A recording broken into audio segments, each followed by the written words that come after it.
Welcome back.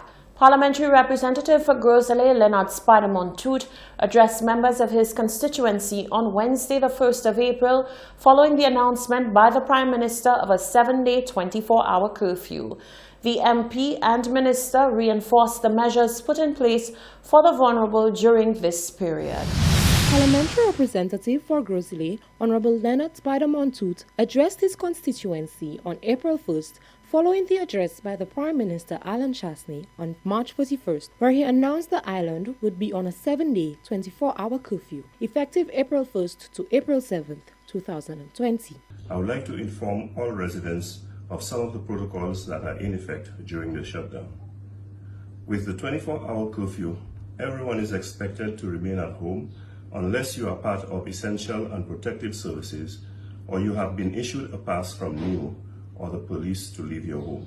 The minister explained that special care would be given to the vulnerable and the needy and advised through which platforms they could contact the persons responsible for the supplies. People in need of essentials such as medication, foods, special care and related supplies are to contact NEMO or preferably your local disaster preparedness committee at telephone number 720-5037, the Gros-Islet Constituency Council at telephone number 4500-731, or my constituency office at telephone number 720-1305 or 732-3297 or 720-5617.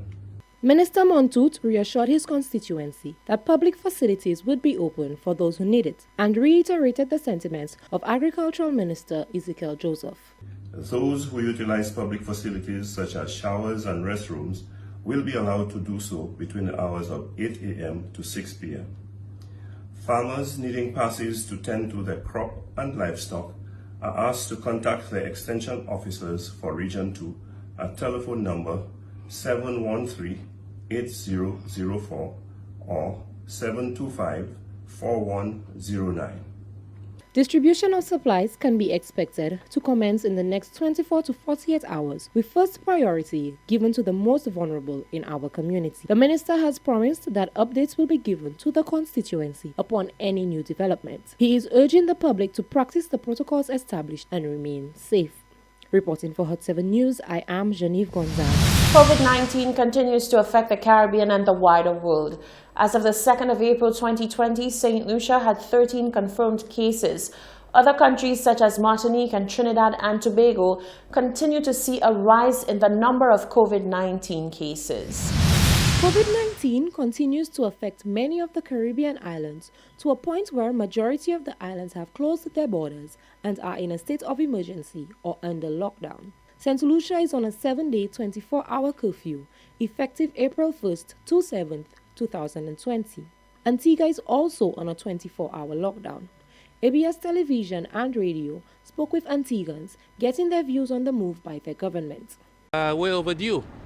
Way overdue. You know, watching the CNN news and watching what is going on in them very first-class country, I don't think we can afford any of them dilemma here. We don't have the room for that. We don't have anything to accommodate us in case an outbreak like that happens here. I think the Prime Minister is doing the right thing.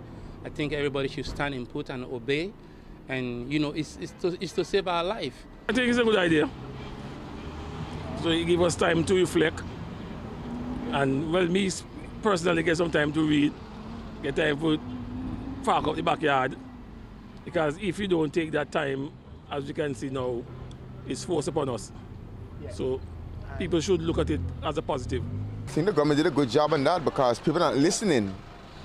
And I think about 2,000 people dead in New York. This thing is spreading like AIDS. So I think Glastonbury made a good decision, but people need to take it serious. As you can see worldwide, plenty cases, so people need to take this thing more serious and stop taking it like a joke in order to prevent more spreading in Antigua. What I'm concerned about is like the elderly, because if some of who have like other health issue, where there's lockdown, some may be short on medicine, medication, and that may cause a panic for them, maybe elevate their blood pressure and all those stuff. Most people are very naive or ignorant about this outbreak. I mean, this is not an outbreak. This is a complete, the world dilemma. Everybody's just living life as normal. I see people want to gather around to be having parties and stuff like that. But this thing right here can wipe up Antigua out of the map with no time. Neighboring island Martinique has a total of 128 confirmed cases and 3 deaths. St. Vincent and the Grenadines has only 1 confirmed case thus far. On Monday, 31st March, Guyana recorded its second COVID-19 death. The island has a total of 12 confirmed cases, 52 persons have been tested, and another 43 are in quarantine. As of April 1, 2020, Trinidad and Tobago has recorded 89 positive COVID-19 cases and 3 deaths.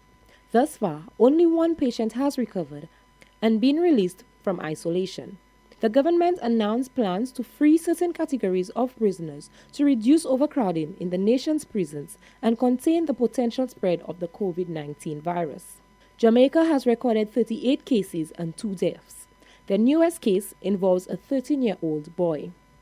St. Kitts is currently on a 14-day, 24-hour lockdown as of March 31st, as the total number of confirmed COVID-19 cases rise to 8.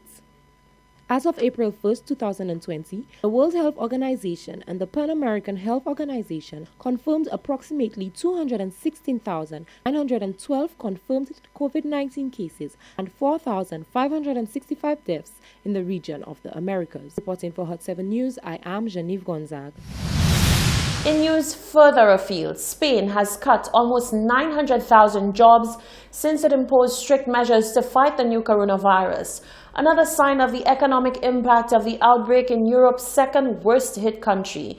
March's figure is the highest monthly rise in unemployment ever recorded in the country, which already had one of the Eurozone's highest jobless rates. Spain banned all but essential outings and shut most businesses in mid-March. It has marked another grim milestone as the number of dead passed 10,000. Around the world, the number of confirmed infections is nearing 1 million, with more than 47,000 deaths. And finally, the U.S. says it is sending warships to the Caribbean to stop illegal drugs. President Donald Trump said we must not let the drug cartels exploit the coronavirus pandemic to threaten American lives. The move comes a week after the U.S. charged Venezuelan President Nicolas Maduro and other senior officials in the country with narco-terrorism. It accused them of flooding the U.S. with cocaine and using drugs as a weapon to undermine the health of Americans. A $15 million reward was offered for information leading to Maduro's arrest. The Venezuelan government called the U.S. deployment a diversion from the current pandemic spreading around the U.S. and the world at large. The U.S. military deployment will further escalate tensions between the two nations. This is the Hot 7 TV Nightly News. The latest weather report is coming up after the break.